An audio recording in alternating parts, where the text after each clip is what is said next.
Olá, tudo bem?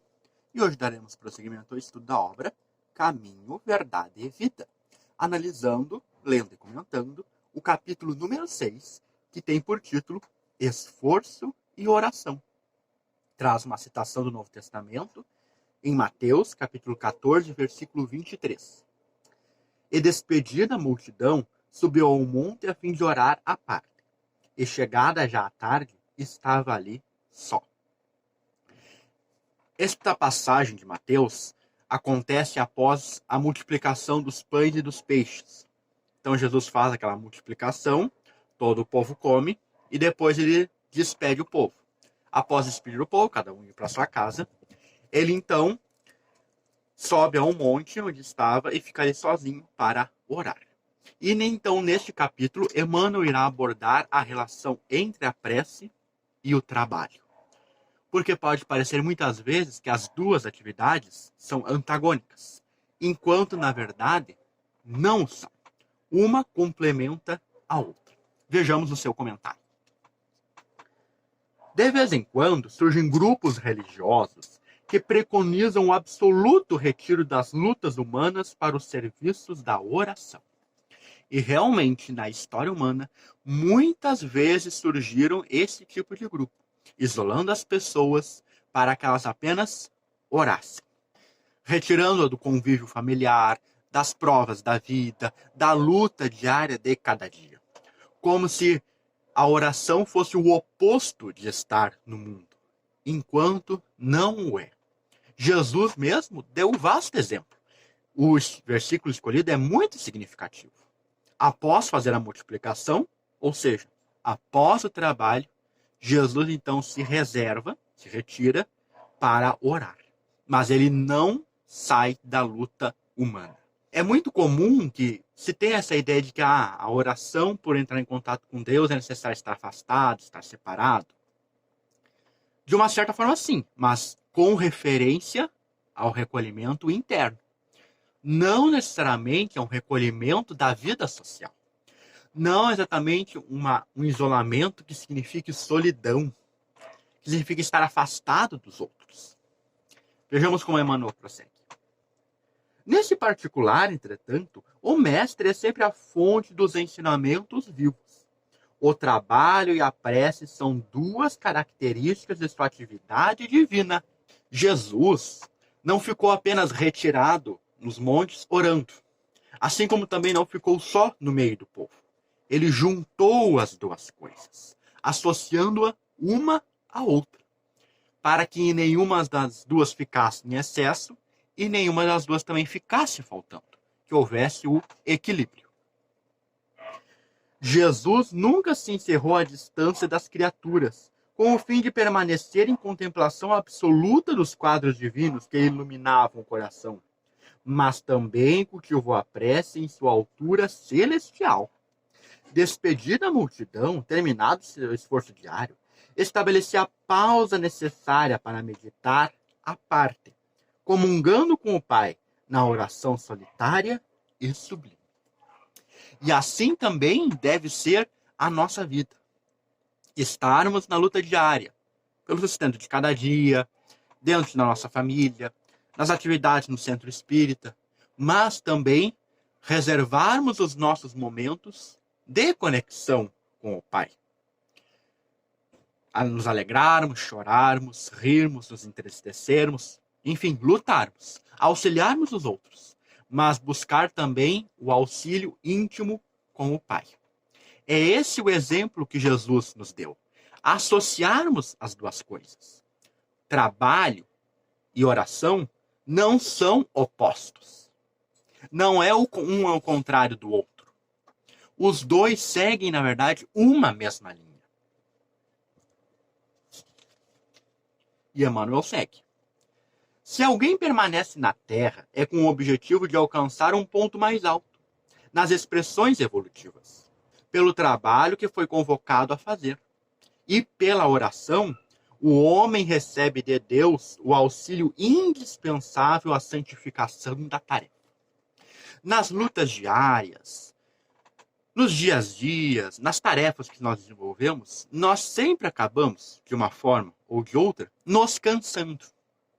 seja pelo esforço físico, seja pelo desgaste emocional, seja pela relação com pessoas difíceis, seja muitas vezes já pelo prosseguimento próprio do trabalho, onde vai surgindo situações que vão nos desgastando, que vão nos cansando, que vão, de certa forma, minando as nossas forças físicas e espirituais. Por isso é necessário aliar-se à oração. E à oração íntima, individual, a fim de que as próprias forças se restabeleçam e se renovem. Jesus, mesmo ao fazer isso, ele não fazia apenas para dar o exemplo da prece. Ele o fazia também para se recompor. Porque, embora um espírito perfeito, ele estava encarnado em um corpo físico. E isso traz certos desgastes. O corpo cansa, o corpo não dá conta de tudo. E é necessário uma atividade íntima espiritual a fim de dar e renovar as forças do espírito. Por isso que ele vai se ensinar, por exemplo, os apóstolos a orar, mas vai fazer as suas orações recolhido, isolado, por alguns instantes de recolhimento e de meditação, se refazendo espiritualmente para dar prosseguimento às lutas de cada dia. Esforço e prece completam-se no todo da atividade espiritual. A criatura que apenas trabalhasse, sem método e sem descanso, acabaria desesperada, em horrível secura do coração. Aquela que apenas se mantivesse genuflexa, estaria ameaçada de sucumbir pela paralisia e ociosidade. E a primeira situação realmente é muito verdadeira. Se apenas trabalharmos desordenadamente, iremos realmente secar o coração. Iremos nos cansar e iremos entrar também no desespero. Porque acabaremos mecanizando as atividades. No início, nós estamos lá trabalhando, convivendo, certo? Tem aquele sabor da novidade. Tem aquele sabor de prestar atenção para fazer direito.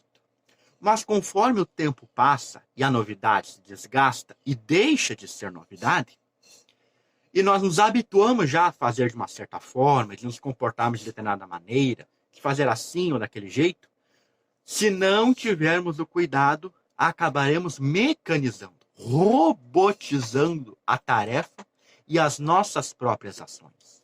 E aquilo antes que significava a alegria, a renovação espiritual, acaba não trazendo mais aquilo que trazia antes.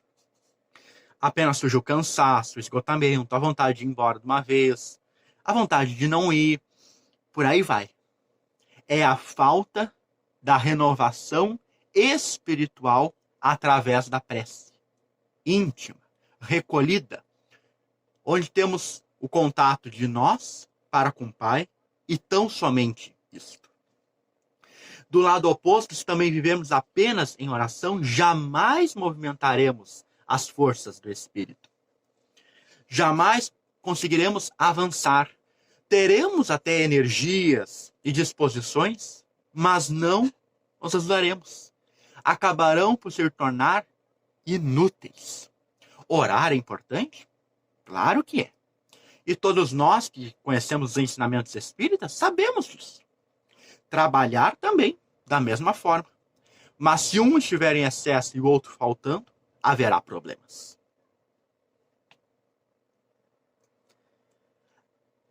A oração ilumina o trabalho e a ação é como um livro de luz na vida espiritualizada. Cuida de teus deveres, porque para isso permaneces no mundo. Mas nunca te esqueças desse monte, localizado em teus sentimentos mais nobres, a fim de orares à parte, recordando o Senhor.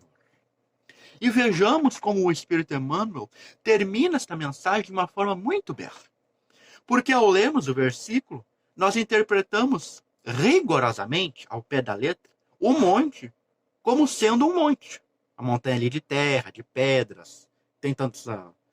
Está na altitude tal, tem tantos metros de altura, por aí vai. Mas se transportarmos a situação para os nossos dias, não teremos esses montes. Teremos montes dentro do coração, os nossos sentimentos mais elevados.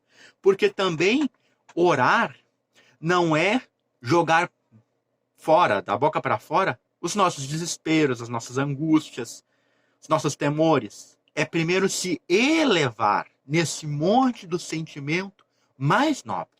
E ali sim comungar com o Pai, recebendo as energias e as disposições renovadoras para voltarmos ao serviço.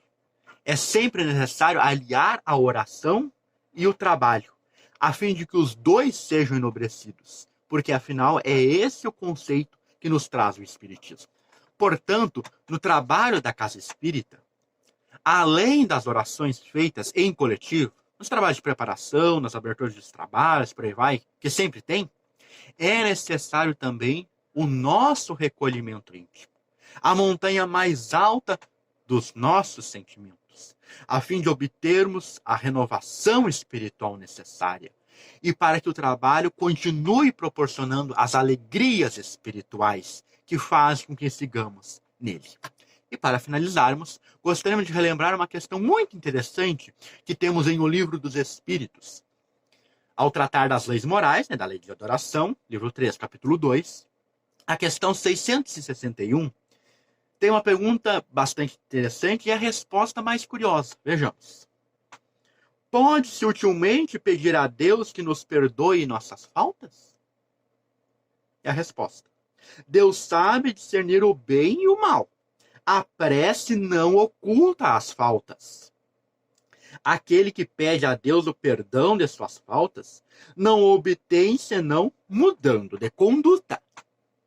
Aliar a prece às ações, a oração ao trabalho. As boas ações são as melhores preces, porque os atos valem mais do que as palavras. E esse é realmente o grande pulo do gato. Porque sempre separamos, trabalho é fazer algo, oração é conversar com Deus e, em geral, dizer que assim seja no fim. Essa resposta nos mostra diferente. O trabalho também é oração.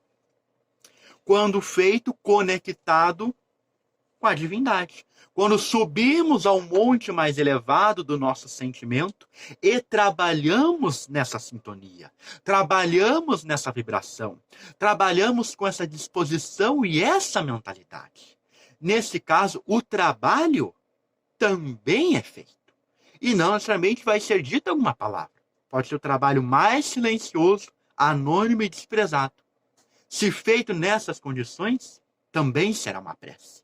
Ao passo que a prece também é um trabalho, quando feito em benefício do próximo, quando resulta na transformação íntima, quando resulta nos esforços para nos tornarmos melhores a cada dia, quando, enfim, é um estudo sobre nós mesmos. Assim, esforço e oração, trabalho e prece são as faces de uma mesma moeda e que devemos empregar de forma igual, com equilíbrio, sem qualquer excesso, comungando sempre com o Pai e subindo esse monte elevado dos nossos sentimentos mais nobres. Como é que anda o teu trabalho na casa espírita, ou dentro da família, onde quer que seja? Você que tem subido esse monte ou você que tem te faltado isso? Comenta aqui embaixo, vou querer ficar sabendo. E no domingo continuamos os nossos vídeos para seguirmos lendo e comentando. Até a próxima!